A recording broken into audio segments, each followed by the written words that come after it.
ఓం శ్రీ సాయిరామ్. ఓం శ్రీ గురువే నమః. ఓం సాయీశ్వరాయ విద్మహే సత్యదేవాయ ధీమహి తన్నో సర్వప్రచోదయాత్. ఓం తచ్చం ద్యోరావృణీమహే గాతం యజ్ఞాయ గాతం యజ్ఞపతయే. దైవీ స్వస్తిరస్తు నః స్వస్తిర్మానుషేభ్యః. ఓం ఊర్ధ్వం జిగాత్ వేషజం సం నోऽस्तु ద్విపదే సం చతుష్టదే. ఓం శాంతి శాంతి శాంతి. సార్షశీర్షా పురుషः సహస్రాక్షాత్ సహస్రపాత్ స భూమిం విశ్వతో ఋత్వా అత్యతిష్టద్దశాంగుళం. ఓం శాంతి శాంతి శాంతి. సాయిరామ్. ఇప్పుడు నేను దేని గురించి పురుష సూక్తం అన్న వేదం అది చెప్పడం అవుతుందంటే, భగవంతుడి తాలూకా రూపం ఎలా ఉంటుందో సహస్రశీర్ష పురుష అంటున్నాడు. భగవంతుడు వేలాది శీర్షులు, వేలాది నేత్రములు, వేలాది పాదములు కలిగిన ఆ భగవంతుడిని చూడడం అతి ప్రకాశవంతంగా ఉంటున్నాడనమాట. అది ఆయన ఎలా ఉన్నాడు? అందరిలో అంతర్యామిగా ఉన్నాడు. అలాంటి భగవంతుని మనం తలుచుకొని ఇప్పుడు మనం ఏది రాజవిద్య రాజగుహ్య యోగంలో మనం ఎలా అయితే అడుగుపెట్టామో ఆ భగవంతుని తాలూకా తత్వం అంటే ఆ భగవంతుని రూపం ఎలా ఉంటుంది, ఆ భగవంతుని గుణాలు ఎలా ఉంటాయి, అవి మనం తెలుసుకోవడానికి నేను ఇది పురుష సూక్తం నేను ఒకసారి చెప్పడం అవుతుంది. పురుష ఏ వేదగం సర్వం యద్భూతం యచ్చభవ్యం ఉతామృతత్వశేషాణః యదన్నేనాతిరోహితి. ఏతావానస్య మహిమా ఆతో జాయంగశ్చ పూరుషః పాదోస్య విశ్వభూతాని త్రిపాదిస్యామృతం విధి. త్రిపాదదూర్ధ ఉదైత్ పూరుషః పాదోస్యేహ భవాత్మనః తదో విసజ్జ వ్యక్రమాత్ శాసనాసనేయభి. ఆయన అంటే ఈ చరాచర ప్రపంచమంతా భగవంతుని మహిమతోనే ఉంది, మహిమతో నిండి ఉంది. అయితే భగవంతుడు ఈ సృష్టి కంటే శ్రేష్ఠుడు, అతనే అన్నిటికీ మూలం. ఆయనలో ఏంటంటే ఆయనే అంతటికి కారణభూతుడు అని చెప్తున్నాడు. అతనే భూతాన్ని అంటే భూత భవిష్యత్తు అన్నిటికీ కారణభూతుడు ఆయనే అనేసి ఈ పురుష సూక్తంలో మనకి ఈ వేదాలను మనకి అందించారు. అందుగురించే నేను ఈ పురుష సూక్తం అన్నది నేను వాటికి చెప్పడం అవుతుంది.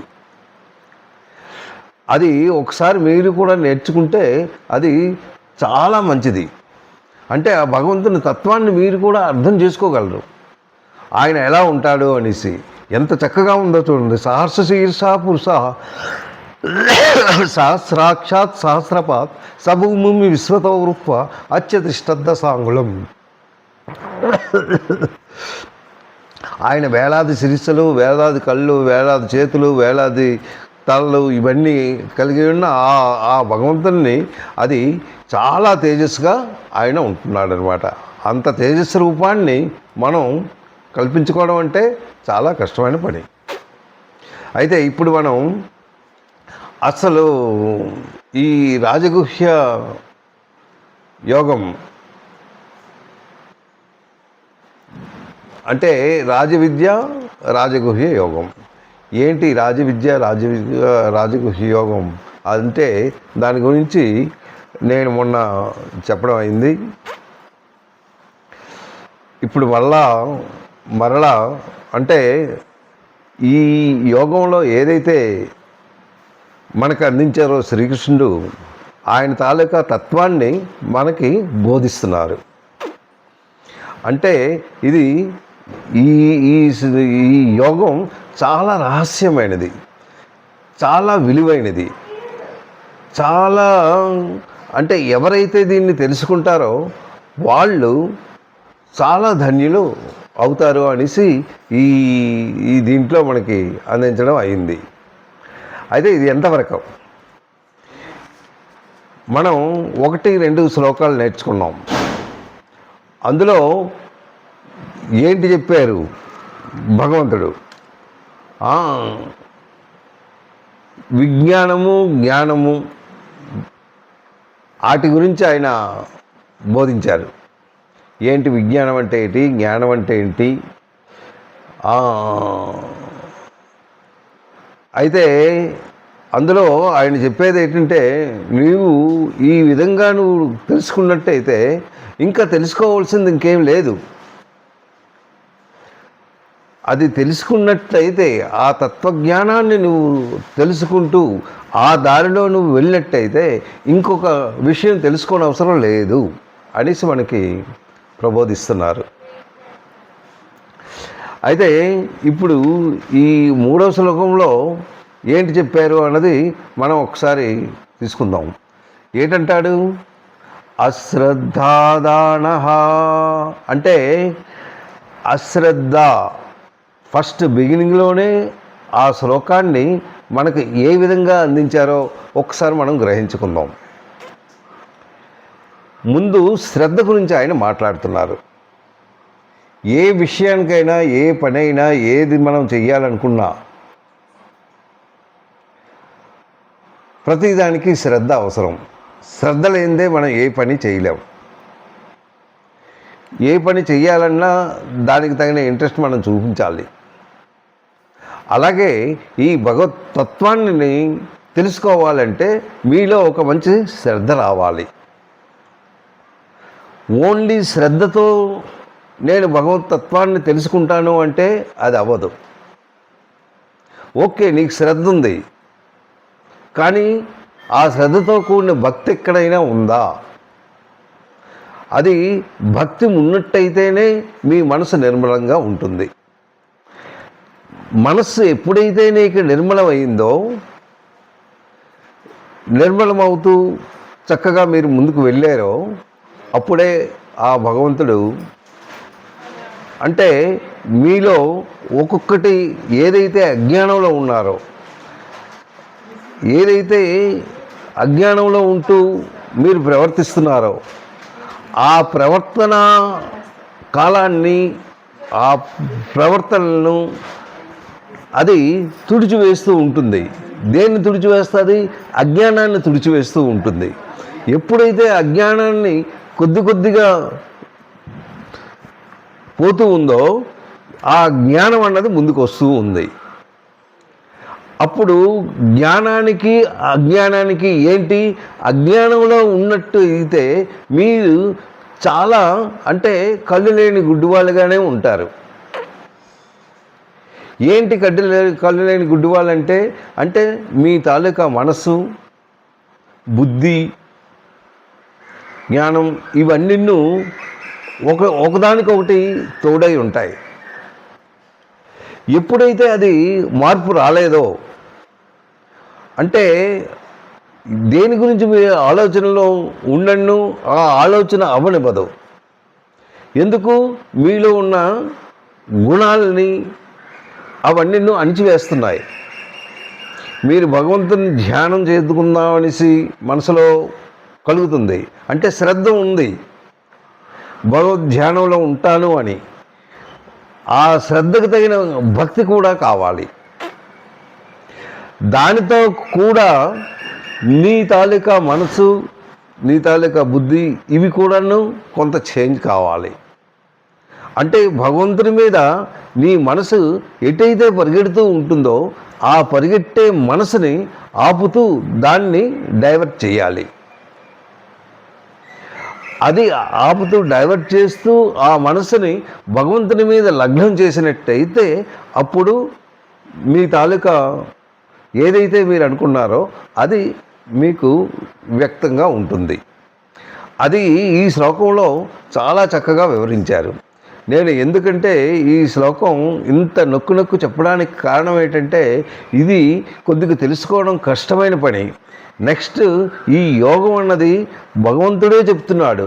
ఇది చాలా విలువైనది, చాలా పవిత్రమైనది, చాలా రహస్యమైనది. ఇది నువ్వు తెలుసుకొని తీరాలి. ఇది తెలుసుకున్నట్టయితేనే నీకు ఏంటి లాభం అనేసి మీరు అడగచ్చు.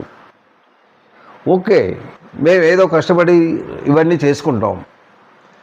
చేసుకొని మనసును కట్టుదిట్టం చేసుకోవడం, ఏదో సాధన చేస్తూ దాన్ని దిట్టం చేస్తూ ఒక భగవంతుని ధ్యానంలో ఉండడానికి మేము సర్వ విధాలా మేము ప్రయత్నించి చేస్తాం. అంటే what is the use of it? ఏదైనా ప్రతి మానవుడును ఒక దానికి ఏ పని చేయాలని నన్ను దానికి తగిన లాభం లేనిదా అతను పని చేయడు. ఏదో ఒకటి దానికి తగిన ఫలితం ఉండాలి. అయితే మీరు అడగచ్చు, ఇది ఇంత మేము చేసినట్టయితే మాకున్న ఫలితం ఏంటి అనేసి మీరు అడగచ్చు. ఏంటి ఫలితం? మీకేంటి కావాలి? మీ జీవితంలో ఏంటి? డబ్బు కావాలా? ధనం కావాలా? మేళ్ళ కావాలా? మిద్దెలు కావాలా? లేకపోతే కార్లు కావాలా? ఆస్తులు కావాలా?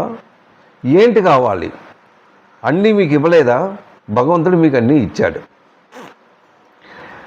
కానీ మీకు శాంతి అనేది లేదు. అంటే there is no satisfaction at all.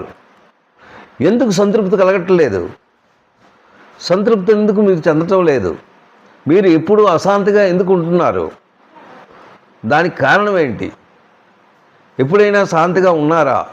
హ్యాపీగా మీలో ఉన్నారా? ఇన్ కేసు ఏదైనా కొత్త వస్తువు వచ్చింది మీ ఇంటికి, వస్తే అది కొన్నాళ్ళ వరకనే నీకు హ్యాపీగా ఆ వైపు చూస్తావు. అమ్మ నాకు ఈ వస్తువు వచ్చేసింది, చాలా బాగుంది అని ఏదో ప్రాధేయపడతావు. కొన్నాళ్ళు తర్వాత అది పాత అయిపోతుంది. పాత అయిపోయిన తర్వాత ఇంకా దాని మీద అసహ్యమే. మళ్ళీ కొత్త వస్తువు గురించి మళ్ళీ నువ్వు పరిగెడుతుంటావు. ఇలాగే నువ్వు పరిగెడుతూ వస్తువులను కొనడం, వస్తువులను తీసుకోవడం, మళ్ళీ తీయడం, కానీ నీకు తృప్తి అనేది లేదే. అదే దాని గురించే ఈ శ్లోకంలో చాలా చక్కగా ఆయన మనకు వివరిస్తున్నాడు. ఏంటంటున్నాడు? అశ్రద్ధాదానః. అశ్రద్ధ అంటే శ్రద్ధ, అశ్రద్ధ. అశ్రద్ధ అంటే ఏంటి? శ్రద్ధ లేనివాడు అనమాట. పురుష. ముందు నేను శ్లోకం చదువుతాను. ఆ చదివిన తర్వాత నేను ఆ శ్లోకం తాలూకా అర్థం నేను చెప్తాను. ఏంటంటున్నాడు? అశ్రద్ధదాన పురుష ధర్మస్య పరంతప అప్రాప్య మాం నివర్తంతే మృత్య సంసారవర్తిని. వర్త్మిని ఏంటి? వర్త్మని నృత్య సంసార వర్త్మని అనేసి ఆ శ్లోకంలో మనకి ఈ శ్లోకాన్ని అందించాడు. అశ్రద్ధదాన పురుష. పురుష అంటే పురుషుడు ఏంటి? ఎవరికైతే అశ్రద్ధ ఉంటుందో, అంటే అశ్రద్ధ లేనివాడు అంటే శ్రద్ధ కలవాడు. ధర్మస్య పరంతప అంటే వాడు అశ్రద్ధగా, అంటే శ్రద్ధ ఉన్నా వాడు ఎలా ఉండాలి?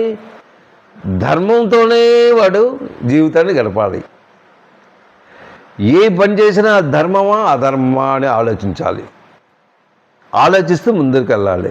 అందుకే ధర్మస్య అస్య పరంతప. ఓ అర్జున అంటున్నాడు, ధర్మ మార్గమునందు ఎవరికైతే విశ్వాసం లేదో, అంటే ధర్మ మార్గం ఏంటా? ధర్మ మార్గం అంటే నీకు ఏదైతే భగవంతుడు నీకు ఒక పనిని అప్పచెప్పాడో ఆ పనిని సక్రమంగా చేస్తూ ఆ పనిలో ఉన్న లాభాన్ని నువ్వు ఆశించక అది భగవంతునికే సమర్పించినట్టయితే, అంటే నీలో ఆశ అన్నది ఉండకూడదు. అది ఎప్పుడైతే భగవంతుని నువ్వు సమర్పించినట్టయితే అది ఒక ధర్మ మార్గం. ఈ ధర్మ మార్గం అంటే ఈ ధర్మాన్ని ఎలా తెలుసుకోగలవు అంటే నువ్వు పురాణాలు చదివితే కానీ నీకు ఈ ధర్మ మార్గం తెలవదు. ఎందుకు అంటే మనకు ఎన్నో శాస్త్రాలు మనకు అప్పచెప్పాడు. ఆ శాస్త్రయుక్తంగా ఉన్న ఏవైతే శాస్త్రయుక్తంగా మనకి అందించిన ఏవైతే ఈ వేదాలు ఇవన్నీ ఉన్నాయో అవి మనకి వంట పట్టాలి. వంట పడుతూ మనం చేసే మార్గం ఎప్పుడు ధర్మయుక్తంగా ఉండాలి. అధర్మ మార్గంలో వెళ్ళకూడదు. ఎప్పుడూ ధర్మాన్నే మనం నిర్మిస్తూ చాలా చక్కగా, అంటే ధర్మ మార్గం అంటే నువ్వు అబద్ధాలు ఆడడం కానీ, ఒకరిని దూషించడం కానీ, ఒక చెడ్డ మాటలు ఆడడం కానీ అలాంటివి ఏమి ఉండకూడదు. ఇన్ కేసు ఉన్నావు అంటే యు ఆర్ అన్ఫిట్ అనమాట. అందు గురించి నీకే కానీ విశ్వాసం ఉన్నట్టయితే, భగవంతుని మీద విశ్వాసం ఉండి నువ్వు ధర్మ మార్గంలో వెళ్ళినట్టయితే ఆ తర్వాత నువ్వు శ్రద్ధగా ఆ భగవంతుని తత్వాన్ని తెలుసుకోవడానికి నీకు ఒక శ్రద్ధ కలిగినట్టయితే నన్ను నువ్వు పొందగలవు అనేసి అక్కడ చెప్తున్నాడు. అశ్రద్ధదాన పురుష ధర్మస్య పరంతప. ఓ అర్జున, నువ్వు నన్ను పొందగలవు ఎప్పుడు ఈ విధంగా నువ్వు ఉన్నట్టయితే. అప్రాప్యమాం అంటే నువ్వే కానీ వారు. అయితే దీనికి కారణం ఏంటి? ఓకే, నేను ఇవన్నీ నేను చేస్తాను, ఏంటి what is the benefit of it అనేసి మీరు అడగచ్చు. ఏంటి బెనిఫిట్ అంటే మీరు ఇప్పుడు చేస్తున్న పని ఏంటి? What you are doing now. Bhagavan given you everything. You are enjoying with the Bhagavan's gift. అంటే ఆయన ఏదైతే ఇచ్చాడో అవన్నీ యు ఆర్ ఎంజాయింగ్. అయితే ఈ శ్లోకంలో మీకు చెప్పింది ఏంటి అంటే, నువ్వు ధర్మ మార్గంలో ఉండి శ్రద్ధగా ఉండి ఒక విశ్వాసాన్ని కలిగి నువ్వే కానీ ఈ విధంగా నువ్వు భగవంతుని ధ్యానించినట్టయితే నువ్వు నన్ను చేరుకోగలవు అన్న ఆ విషయాన్ని అప్పచెప్పాడు. చేరుకుంటే ఏంటి లాభం? వాట్ ఈజ్ యూజ్ అనేసి మీరు అడగచ్చు. ఎస్, దానికి కూడా జవాబు ఉంది. ఏంటి అంటే నువ్వు చేరావు అంటే నువ్వు ఇప్పుడు చేస్తున్నది ఏంటి? పుట్టుక, పెరగడం, సంసారం తీసుకోవడం, సంసారయుక్తంగా అన్నీ చేయడం, ఆ తర్వాత వృద్ధాప్యం రావడం, ఆ తర్వాత ఏదో ఒక దీనిగా ఉండి మరణించడం. అంతే నీ జీవితం. జీవితం అయిపోయింది అనుకుంటావు, కానీ there is no end at all. Again you have to take birth. That must be sure. ఎలాంటి భర్త కావాలి అంటే నువ్వు చేస్తున్న కర్మను బట్టి నువ్వు భర్తని నువ్వు తీసుకుంటావు. అకార్డింగ్ యువర్ కర్మ ఓన్లీ.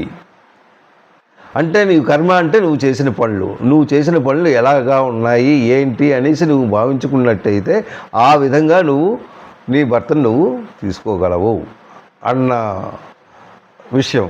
అయితే ఓకే, ఇప్పుడు ఏంటంటున్నావు? చావు, పుట్టుగా చావు. ఏంటిది? ఇది ఒక రొటేషన్, అంటే ఒక చక్రం. ఇక్కడ ఏంటంటున్నాడు? నివర్తంతే, అప్రాప్తి పొందదు. నన్ను నివర్తంతే అంటే నువ్వు పొందేదవు. ఆ తర్వాత నృత్య సంసారి వర్త్మిణి అంటున్నాడు. వర్త్మిణి అంటే ఏంటి? What is meaning of it? వర్త్మిణి అంటే ఇది సంసార చక్రం. ఈ సంసార చక్రం ఏంటంటే పుట్టడం, పెరగడం, తర్వాత వృద్ధాప్యం రావడం, తర్వాత చనిపోవడం, మళ్ళీ పుట్టడం, చావడం, పుట్టడం. అంటే నువ్వు ఇప్పుడు ఒక మానవ రూపంలో ఉన్నావు, కానీ ఏ రూపంలో నెక్స్ట్ జన్మకి వెళ్తావో అది నీకు తెలియదు. ఎలా తెలుస్తుంది అంటే నువ్వు చేసే కర్మలను బట్టి, నువ్వు చేసే ప్రవర్తన బట్టి, నువ్వు చేసే మంచి భావనలతో నువ్వు ఉన్నట్టయితే తప్పక నువ్వు మంచి జన్మనే ఎత్తావు. నీకు ఇంతకుముందు శ్లోకాల్లో నేను చెప్పాను ఏంటంటే, లాస్ట్ శ్లోకం మనం ఆ అధ్యాయం మనం చదువుకున్నాం, అక్షర పరబ్రహ్మ యోగం. అక్షర పరబ్రహ్మ యోగంలో చాలా చక్కగా దీనికి ఇన్ని దారులు ఉంటాయి, ఈ త్రోవ ద్వారా నువ్వు వెళ్ళాలి అనేసి వాళ్ళు చెప్పుకొని వచ్చారు. అంటే ఇవి 3 మార్గాలు ఉంటాయి. ఈ మార్గాల ద్వారా మీకేమో దేవతలు తీసుకెళ్తారు. దేవతలు తీసుకెళ్ళి ఎక్కడికి? బ్రహ్మ దగ్గరికి తీసుకెళ్తారు. అలాగే దేవలోకం తీసుకెళ్తారు. నీ కర్మలో ఏదైతే మంచి ఉందో ఆ మంచిని బట్టి నీకు అక్కడికి తీసుకెళ్తారు. అక్కడికి తీసుకెళ్ళిన తర్వాత నువ్వు ఏదైతే పుణ్యం ఉన్నదో, ఏదైతే పుణ్యం తాలూకా పీరియడ్ అంటే, పుణ్యం అంటే ఎలా నీకు పుణ్యం దొరుకుతుంది? ఎవరికైనా సహాయం చేసినా, లేకపోతే ఎవరో కష్టాల్లో ఉన్నప్పుడు నువ్వు సహాయం చేసావు, ఊతనిచ్చావు, ఇలాంటి ఎన్నో పనులు ఉన్నాయి. అలాగే భగవద్ధ్యానంలో కూర్చున్నావు, కొన్ని మంచి యాత్రలు చేసావు, భగవంతుని ధ్యానించావు, భగవంతున్నేమో ఈగా ఉన్నావు. ఇవన్నీ నీ అకౌంట్ లోపల పడుతూ ఉంటాయి. మైనస్ వేరే ఉంటాయి, ప్లస్ కూడా ఉంటాయి. ఏదైతే ఈ ప్లస్ ఉందో ఆ ప్లస్ ప్రకారము ఏదైతే పుణ్య కార్యక్రమాలు చేసావో ఆ పుణ్య కార్యక్రమాలు అయిపోయిన వరకు నువ్వు దేవలోకంలో ఉంటూ మళ్ళీ భూలోకానికి వస్తావు. ఇది కాక అది కాక పూర్తిగా నువ్వు అంటే పుణ్యకార్యములు లేకుండా పాపకార్యాలు చేస్తూ, అంటే బాహ్యంగా నువ్వు చూస్తున్నవన్నీ దీన్ని నేను అనుభవిస్తున్నాను, నాకు ఆనందంగా ఉంది అన్న భావనతో నువ్వు బాహ్య రూపంగా ఉన్నవన్నీ అనుభవిస్తూ దాన్ని వేరే విధంగా నువ్వు సంపాదించుకుంటున్నావు, వేరే విధంగా నువ్వు చేస్తున్నావు, తర్వాత దూషిస్తున్నావు, ఒకళ్ళ నుంచి తీసుకుంటున్నావు. ఇవన్నీ ఏవైతే ఉన్నాయో అవన్నీ నీకు అకౌంట్ ఉంటుంది. మీకు ఇందులో వచ్చే శ్లోకంలో మీకు అది వివరంగా నేను వివరిస్తాను. అయితే ఈ జ్ఞానం అన్నది అదే అన్నమాట. అయితే భగవంతుని చెప్పిన వాక్యం ఏంటి? ధర్మం గురించి. తన ధర్మమునందు ఏదైతే ధర్మంగా తన జీవితాన్ని ఒక ధర్మ మార్గంలో పెడుతూ చక్కగా, అంటే ఒక మంచి భావనతో వెళ్ళినట్టయితే ఆయనకి ఎలా ఉంటుంది అంటే భగవద్ధ్యానం కలుగుతుంది. ఎలా భగవద్ధ్యానం కలుగుతుంది అంటే అతనిలో ఉన్న మనసు పవిత్రమైంది. అంటే చాలా చక్కగా ఉంది తన మనసు, బుద్ధి కూడా చక్కగా ఉంది. దీనితో వాడు భగవంతుణ్ణి వేదాల ద్వారా లేకపోతే ఆయన నామస్మరణ ద్వారా ఆయన్ని స్మరిస్తూ చేస్తూ ఉన్నాడు. చేస్తూ ఉంటే నీ మనసు ఎప్పుడైతే కల్మషమై ఉన్న మనసుని అది కొద్ది కొద్దిగా అది పోతూ ఉంటుంది. ఒక మంచి మార్గానికి రావడానికి దానికి సాధన చేస్తూ ఉన్నావు. దానివల్ల కొంత మంచే ఏర్పడుతుందన్నమాట. దాని గురించి నువ్వు ఈ దురాచారాలు దుఃఖాలకి కొంత దూరంగా ఉంటుంటావు. ఎలా దూరంగా ఉంటావు అంటే నీ తాలూకా మంచితనాన్ని బట్టి నువ్వు కొద్దిగా దూరంగా ఉంటావు. ఎప్పుడైతే ఈ దీవి దూరంగా ఉన్నావో నీ తాలూకా ప్రవర్తన ఆటోమేటిక్గా చక్కగా మార్పు కలుగుతూ ఉంటుంది. అది ఇందులో చెప్పింది.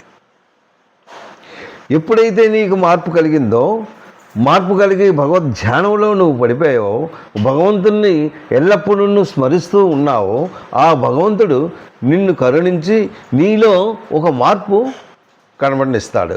ఆ మార్పు ఆటోమేటిక్గా నీలో ఉన్న మార్పు కూడా వస్తుంటుంది. అదే అసలైన విషయం. ఎప్పుడైతే నీలో మార్పు వచ్చిందో నీ ధ్యానం కూడాను ఇక భగవంతుని వైపే ఉంటుంది. ఒక మంచి భావనలో నువ్వు పడిపోతావు అన్నమాట. అది ఈ శ్లోకంలో మనకి ఈ శ్లోకం అందించడానికి అదే. అశ్రద్ధ అంటే శ్రద్ధ లేనివాడు దీనికి అసలు పనికిరాడు. ఎవరికైతే శ్రద్ధ ఉంటుందో వాడే. శ్రద్ధ లేకుండా నేనేదో చేస్తున్నాను, నేనేదో పూజ చేస్తున్నాను అనేసి అనుకొని ఈ నీ మనసు ఇంకొక దగ్గర నువ్వు నీ బాడీనే ఇక్కడ ఉంచుతూ ఓం నమ శివాయ ఓం నమ శివాయ అంటుంటావు, కానీ నీ మనసు ఇక్కడ ఉండదు, ఎక్కడెక్కడో పరిగెడుతూ ఉంటుంది. అలాంటి వాడికి మాత్రం దగ్గరగా భగవంతుడు రానివ్వడు. మీరు ఆ చెరువులో కూడాను మీరు చేరుకోలేరు. అది ఇక్కడ ఎవరికైతే శ్రద్ధ ఉంటుందో, అశ్రద్ధ ఉన్నవాడికి మాత్రం వాడికి దీని మీద he is not entitle to sit in the god's room అనేసి అంటున్నాడు అనమాట. అందుగురించి అశ్రద్ధాదాన్ పురుష ధర్మస్య పరంతప. ఓ అర్జున, నువ్వు ధర్మ మార్గమునందు విశ్వాసము లేని ధర్మ మార్గమునందు భగవంతుని మీద విశ్వాసంగా ఉండి నువ్వు ప్రవర్తించినట్లయితే నువ్వు నన్ను పొందగలవు. వాళ్ళు ఎలా ఉంటారు? వాళ్ళు మృత్యు రూపము నుంచి ఈ సంసార చక్రం నుంచి మళ్ళీ ఈ జన్మనెత్తకుండా నన్ను భగవంతుల్లో కలుస్తారు. దానికి తగిన బెనిఫిట్ అనమాట. ఇన్ కేసు నువ్వు ఈ విధంగా చేసినట్టయితే you will get that benefit అనేసి ఈ శ్లోకంలో మనకి ఇది అంచారు. ఇది 3వ శ్లోకం. 4వ శ్లోకంలో ఏంటన్నాడు అది మనం తెలుసుకుందాం. 4వ శ్లోకంలో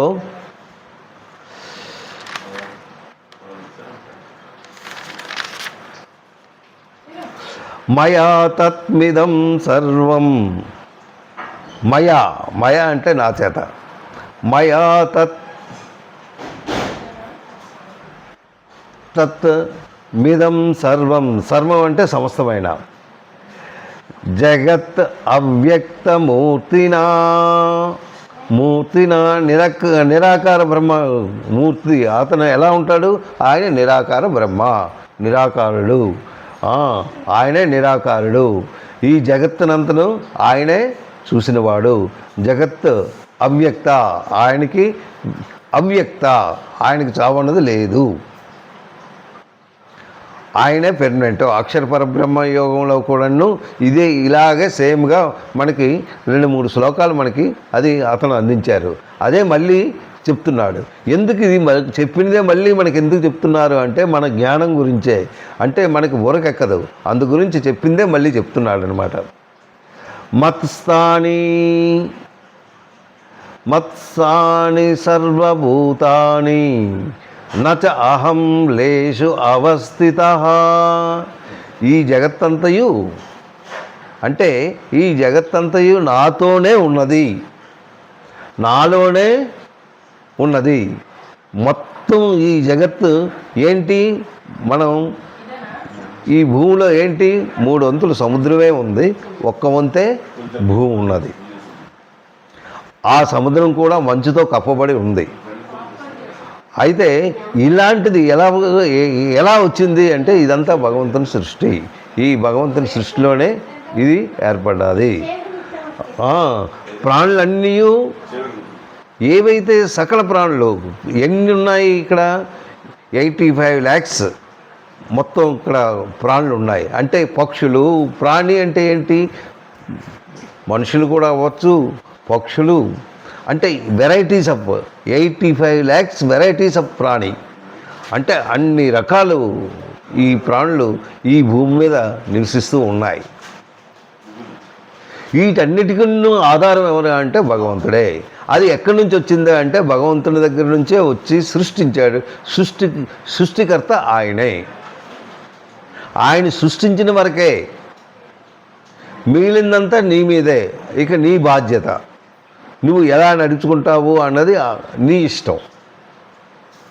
అదనమాట ఇక్కడ ఉన్నది. ప్రాణులన్నీ నా సంకల్పాన్ని ఆధారంగా కలిగి నాయందే అంతర్గతం అవుతున్నాయి. నా సంకల్పంతోనే పుడుతున్నాయి, మళ్ళీ నా సంకల్పంతోనే అంతర్గతం. మిడ్డు పురుగులు ఉన్నాయి, అంటే వర్షాకాలం వస్తుంటాయి ఆ పురుగులు. అది లైటింగ్ ఎక్కడుంటే అక్కడికి వస్తుంటాయి. అది వాటి మట్టుగా అవే పుడతాయి. అది 1 నిమిషంలో పుట్టేస్తాయి, కానీ చావడం కూడా వాటి మట్టుగా అవే చచ్చిపోతాయి. ఇదంతా ఏంటి అంటే ఇది భగవంతుని సృష్టి.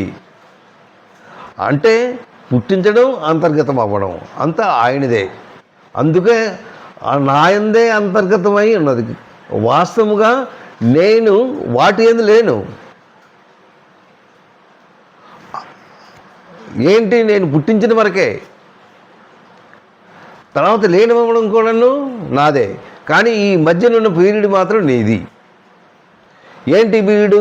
ఏదైతే ఈ ఈ పురుగుందో ఆ పురుగుని జన్మనిచ్చాడు. కానీ లయం ఎలా అయింది, ఎలా చనిపోయింది? వాటికి అక్కడ ఆశ కలిగింది. ఎక్కడైతే లైటింగ్ ఉందో ఆ లైట్ని ఒక ఆహారం అనుకుంటూ ఆ లైట్ దగ్గరికి వెళ్ళి అందులో పడి చనిపోతూ ఉంటుంది. అంటే అక్కడ ఏంటి కలిగింది? దానికే కానీ ఆశ అన్నది లేకుండా ఉన్నట్టయితే అది చావదు. అది అక్కడ ఆశ ఉన్నది కనుక, ఒక రాంగ్ స్టెప్ వేసింది కనుక దానికి అది కలుగుతుంది. అలాగే ప్రతి జీవి మీరు ఒకసారి ఆలోచించినట్టయితే ఏదైతే రాంగ్ స్టెప్లో ఉంటాయో అవి తప్పుగా ఉంటాయి. కొన్ని ఏనుగులు ఉన్నాయి, మీరు అబ్జర్వ్ చేస్తే దానికి మీకు తెలుస్తుంది.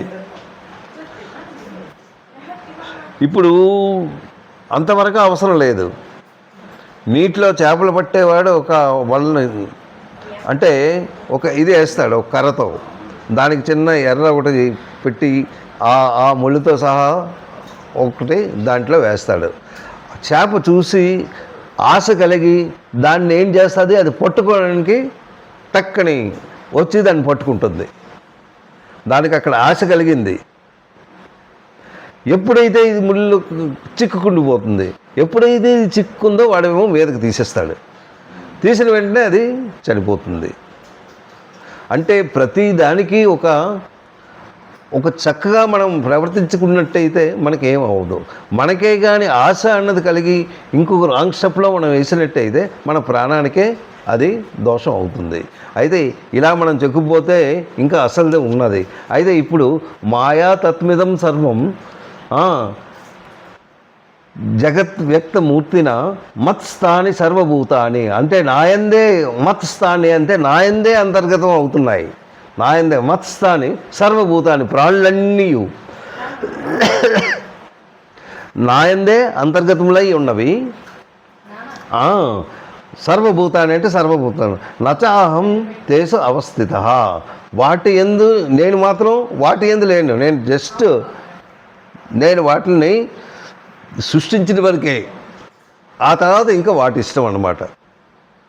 నాకు దానికి ఎటువంటి సంబంధం లేదు అనేసి భగవంతుడు ఇక్కడ చెప్తున్నాడు. అయితే దీనికి ఒక చిన్న స్టోరీ ఉంది.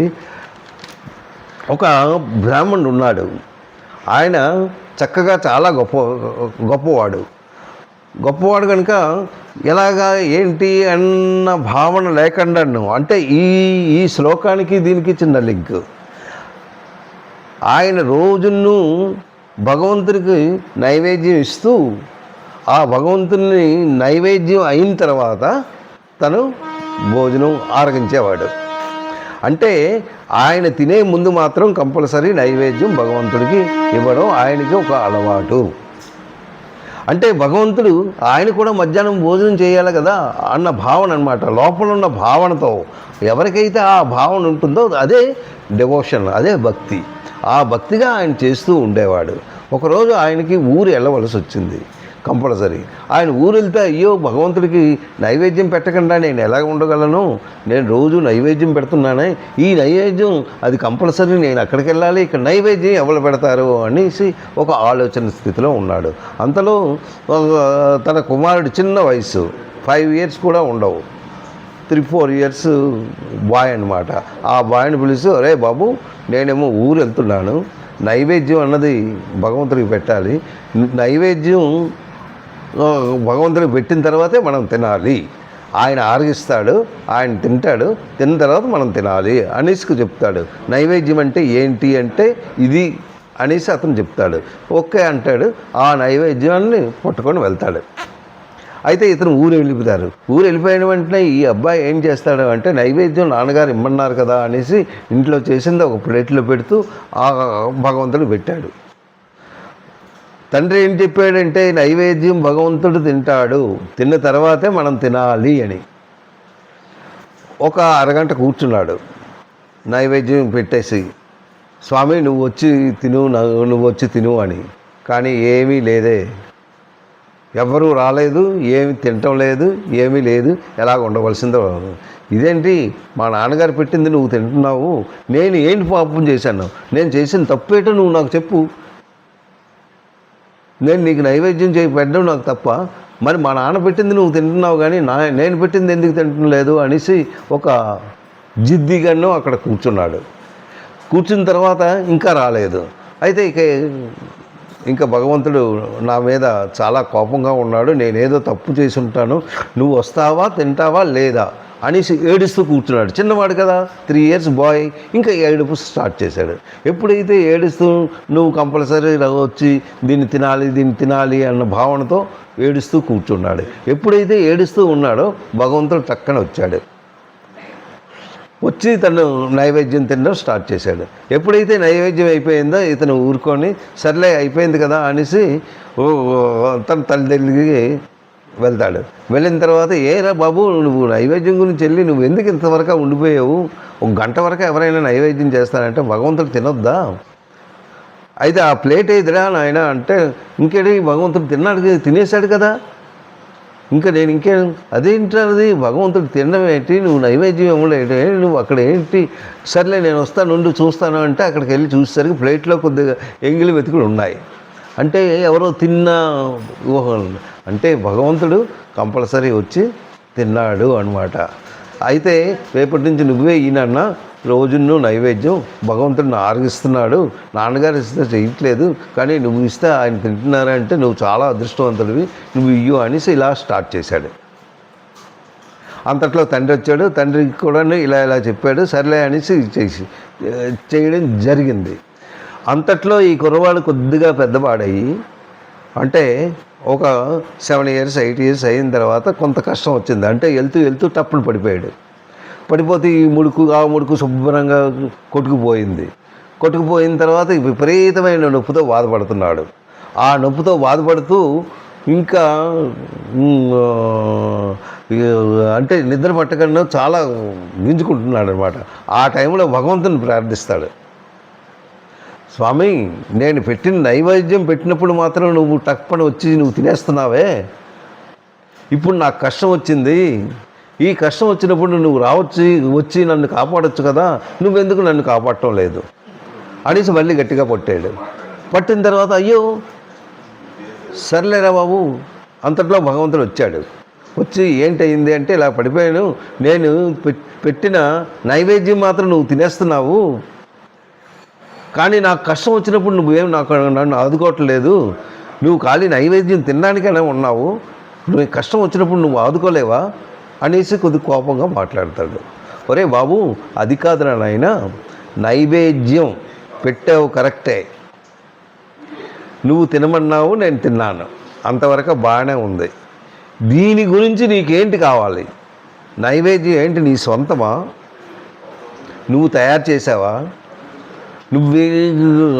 నువ్వు తెచ్చావా, అందులో ఉన్న నీ తాలూకా వస్తువు ఏదైనా ఉందా నాకు చెప్పు, అది తయారు చేయడానికి బియ్యం ఉన్నాయి, ఆ బియ్యం నువ్వు ఏమైనా పండించావా, లేకపోతే నువ్వు తెచ్చావా, దాంట్లో తీపి పదార్థాలు ఉన్నాయి, అందులో పాలు ఉన్నాయి, అందులో వేసావు పాయసం తయారైంది, ఇందులో ఉన్న వస్తువు ఏదైనా నీది అన్నది ఏదైనా ఉందా నాకు చెప్పు, ఇందులో ఏది లేదే, ప్రతిదీ ఇందులో ఉన్నవన్నీ నువ్వు నావే కదా, నా వస్తువు నాకు ఇవ్వడానికి నీకేమైంది, అలాగే నువ్వు ఇచ్చావు కదా, నా వస్తువే నువ్వు ఇచ్చావు, పాలు ఎక్కడి నుంచి వచ్చాయి, దాన్ని సృష్టించాడు ఎవడు, నేనే సృష్టించాను, ఆవుని సృష్టించాను, పాలు తీసావు, పాలు సృష్టించిన వాడెవడు, నేనే.